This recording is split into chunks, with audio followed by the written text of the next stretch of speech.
Discover the secrets of Japan's most beloved doctor, Japan's oldest doctor who's still working at 105. Have you ever wondered what keeps a human body alive, alert, and compassionate past the age of 100? Let me introduce you to a man who didn't just live that long, he thrived. Dr. Shigeaki Hinohara was no ordinary doctor. At 100 years old, he was still treating patients.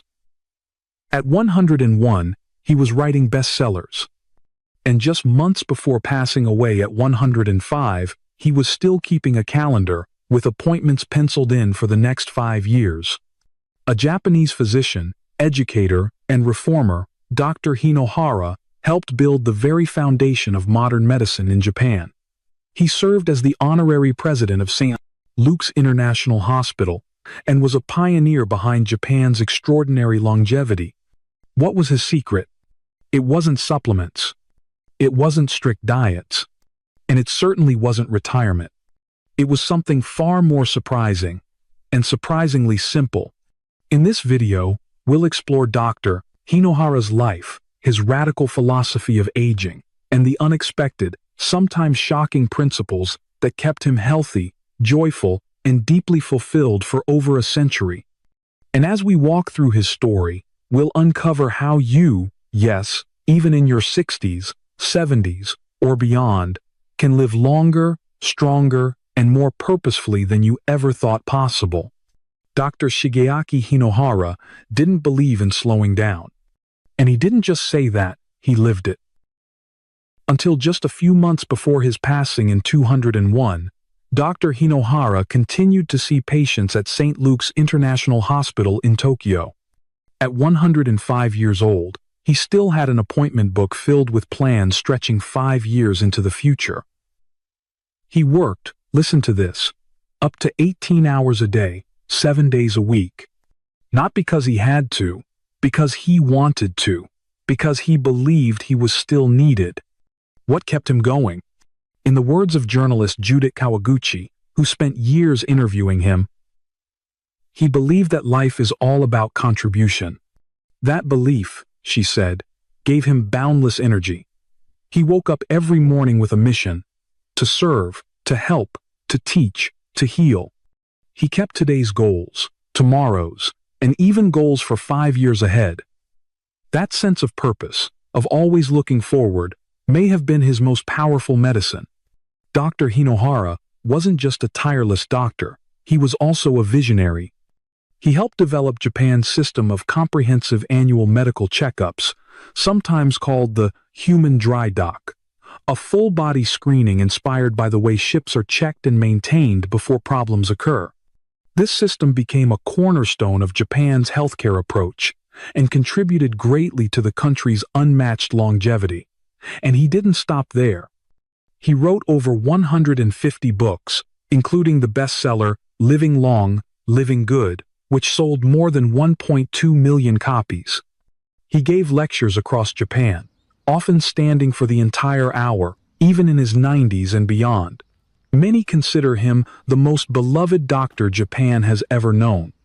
Now imagine this: you're in your late 80s. Most people would be resting, but Dr. Hinohara was writing, speaking, healing, walking upstairs 2 at a time. Not because he needed to prove anything, but because he had made a choice. Not to stop living just because of age. He didn't see aging as a descent. He saw it as a new chapter of service, wonder, and exploration. And that mindset changed everything. Core Principle 1. Don't retire. If there's one piece of advice from Dr. Hinohara that stops people in their tracks, it's this: don't retire. And if you must, he said, do it much, much later than age 65. It sounds radical, doesn't it? We've been conditioned to see retirement as the final reward. Work hard, save money, and one day, you can finally rest. But what if that very mindset is cutting our lives short? Dr. Hinohara challenged us to rethink what it means to grow old. He reminded us that the official retirement age, 65, was set in Japan over 50 years ago, when the average life expectancy was only 68. Today, in countries like Japan, Women are living well into their late 80s, and men into their early 80s. In the US, as of 2023, the average life expectancy is around 78.38 years, and is projected to rise to 79.40 years by 2025. So why stop working, contributing, dreaming, when there could still be 20, 30, even 40 years left? Hinohara believed that stepping away from meaningful work too early robs people of purpose. And purpose, he argued, is the very fuel of vitality. He predicted that within 20 years, Japan would have more than 50,000 centenarians. And he was right. Now, let's talk honestly. Not everyone can or should continue a full-time job into their 90s. But Dr. Hinohara wasn't just talking about employment. He was talking about engagement. Whether it's volunteering, mentoring, teaching, gardening, helping others, keep contributing. After turning 65, he worked as a volunteer. He still clocked 18-hour days and said he loved every minute of it. Now let me pause here to share the story of one of my patients, Mrs. Kyoko. She came to me at 72, recently retired, complaining of fatigue and sadness. Not illness, just a kind of quiet emptiness. I encouraged her to find a purpose again. She began volunteering at a local community kitchen twice a week. Within months, her energy returned.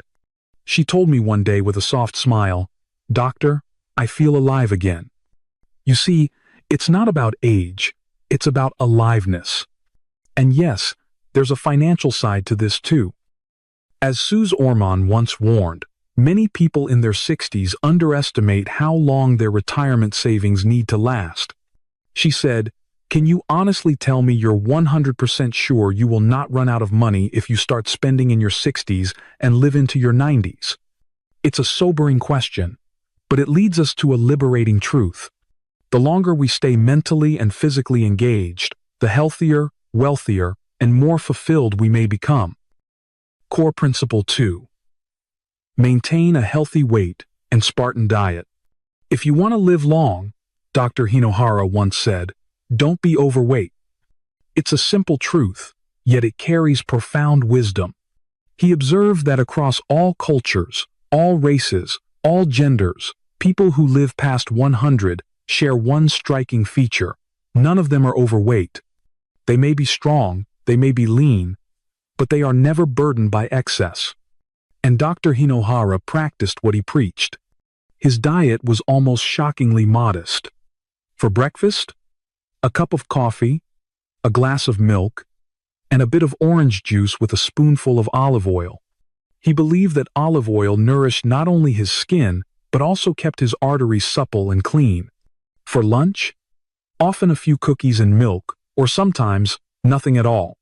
When he was too busy, he simply skipped it, because his work gave him energy.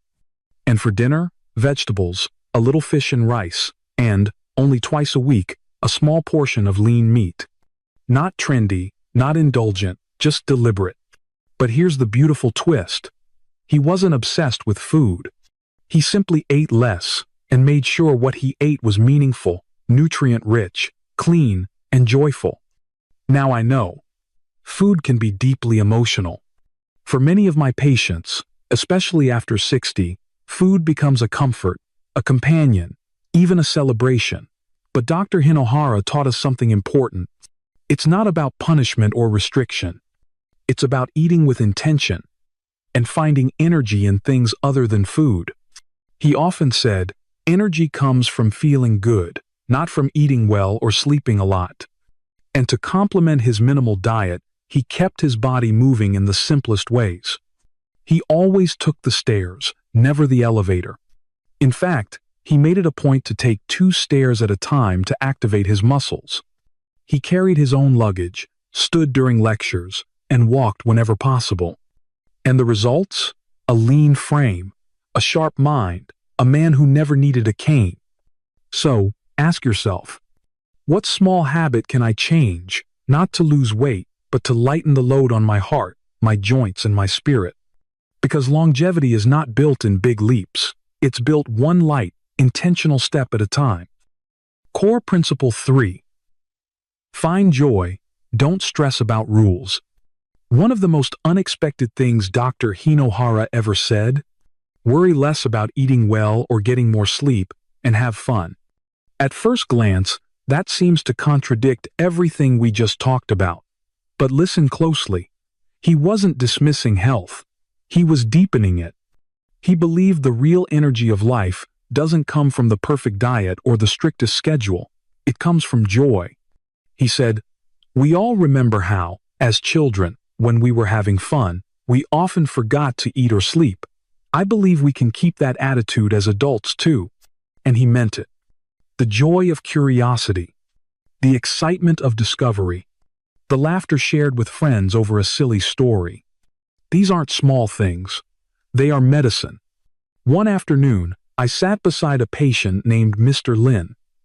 He was in his late 70s, recovering from surgery, and deeply anxious. He asked me, "Doctor, how many hours should I sleep? What time should I eat? What vitamins should I take?" I saw in his eyes what I've seen so many times: the weight of trying to follow every rule. So I asked him gently, "Mr. Lin, when was the last time you truly laughed?" He looked stunned. Then, after a pause, he smiled faintly and said, "I used to sing with my grandchildren." That day, we made a new prescription. Every afternoon, 10 minutes of music and singing. Within weeks, his blood pressure dropped. His sleep improved, not because of a pill, but because he found joy again. Dr. Hinohara said, "Pain is mysterious, and having fun is the best way to forget it." He often used the example of a child with a toothache. Start playing a game with them, and the pain fades. The same can happen at 8 or at 80. He encouraged us to break free from the tyranny of routines. Yes, structure is good, but not when it suffocates the soul. Have dessert once in a while. Stay up late talking. Laugh so hard your cheeks hurt. Because joy heals, joy renews, joy sustains. And don't forget the company of others. Dr. Hinohara stressed the importance of connection, simple, heartfelt, human moments. He believed deeply in family, in friends, in being part of something larger than ourselves.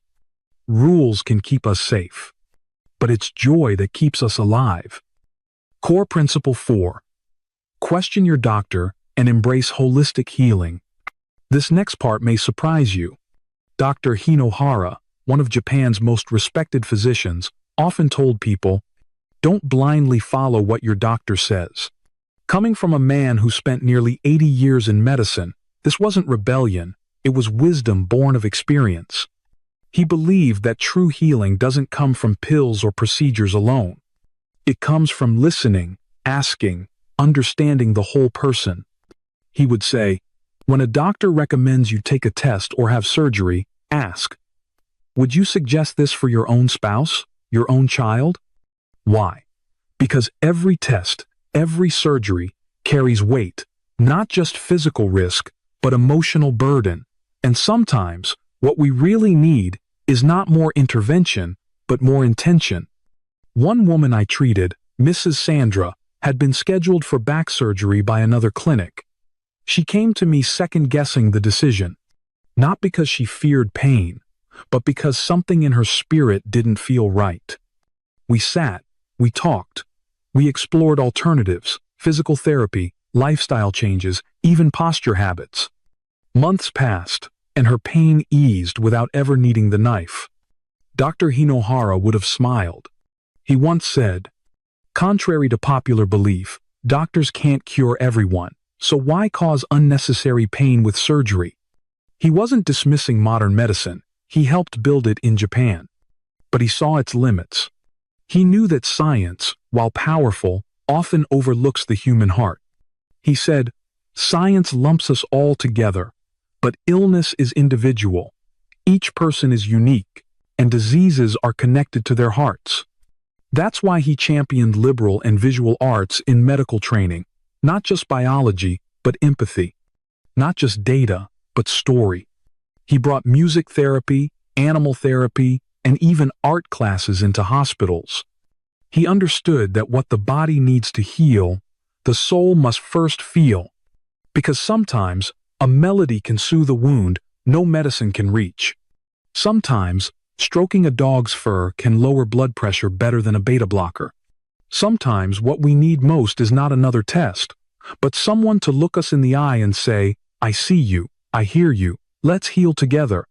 So please, ask questions, seek second opinions, trust your gut, and remember, healing is an art as much as it is a science. Core Principle 5. Find inspiration and purpose in art. As Dr. Hinohara entered his later years, when most would slow down or shrink back from life, he turned even more deeply towards something that had nourished his spirit since boyhood. Art. Not just paintings or music, but the kind of art that stirs the soul, that makes sense of life's mysteries, and gives us courage to face what's ahead.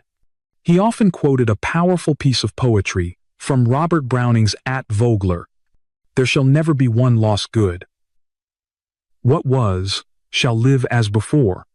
The evil is null, is naught, is silence implying sound. What was good shall be good, with, for evil, so much good more. On the earth the broken arcs, in the heaven a perfect round." These lines, he said, were like a lantern in the dark. My father used to read it to me. He once shared, "It encourages us to make big art, not small scribbles. To draw a circle so vast that we may not finish it in this lifetime, but to trust that it will be completed beyond what we can see." In his final months, when his body grew tired, Dr. Hinohara refused a feeding tube. Not out of despair, but out of peace. He had drawn his circle, and he believed that, even in death, the arc would continue into something more beautiful than we could imagine. Art, he taught us, is not luxury, it's light. It gives shape to meaning and reminds us we are more than flesh. We are spirit, purpose, and story. So what can we learn from Japan's oldest doctor? Don't retire from life, keep moving, keep giving. Eat simply, live lightly. Laugh often, and don't cling too tightly to rules. Question what doesn't feel right, and trust the healing power of art, music, animals, and love. Dr. Hinohara didn't just teach longevity, he lived it. He showed us that a meaningful life isn't found in avoiding death.